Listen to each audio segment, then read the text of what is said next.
When wildfire strikes, responders have to be ready to go at a moment's notice. It's a big duffel. You put it back together and you're ready to go. I usually can leave the house in 2 hours. Mike Lund was the medical unit leader for the Stage 2 team fighting the Silver Fire. In the heat of fighting that fire, Lund was working so hard there was barely time to meet the firefighters face to face. Some people worked for me and my trainee for 10 days, and we didn't really know who they were. They were a name on the blackboard there. The work paid off. Injuries on this fire were limited to blisters and dehydration. We use this stuff, it's called second skin. It's like a jelly, moleskin, it's furry, and we... Oh yeah, that is pretty soft. Here's what happens when an emergency call comes in. Please go to drop point 59 via 152.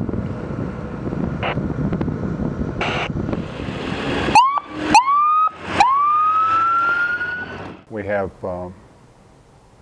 about 4 helicopters that we can use at any one time. When we send a helicopter, we try and back it up with an ambulance in case something goes wrong. At the Silver City incident site, there were 2 medical units before the Stage 2 team was replaced by the smaller Stage 3 team, dropping the number of responders from 700 to 100.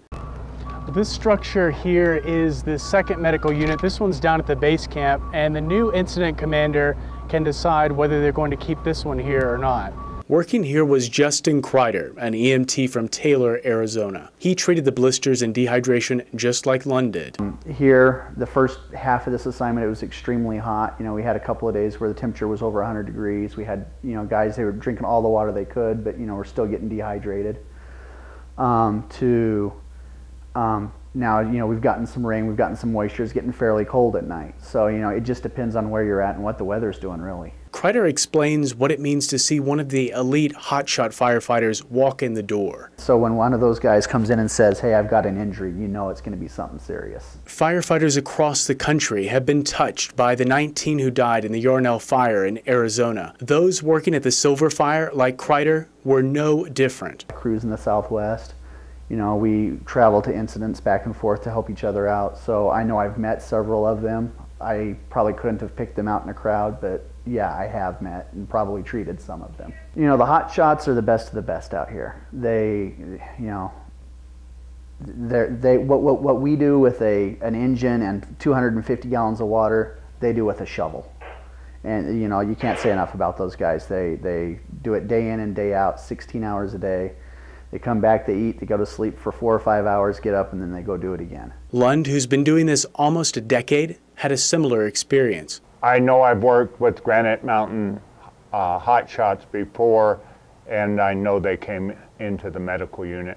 And for, simple items, like chapstick or sunscreen or stuff like that, or maybe a blister. So that's the hard thing, is that I know that they've been into my medical unit. The Silver Fire seems to be under control. The smoke in the air is already clearing. But in the air is something you can't smell: anticipation. When Mike Lund goes home, he's well aware there will always be another fire. I'm going to go home, clean up my red bag, and get ready to go again. Sloan Patton, KRWG News, Silver City.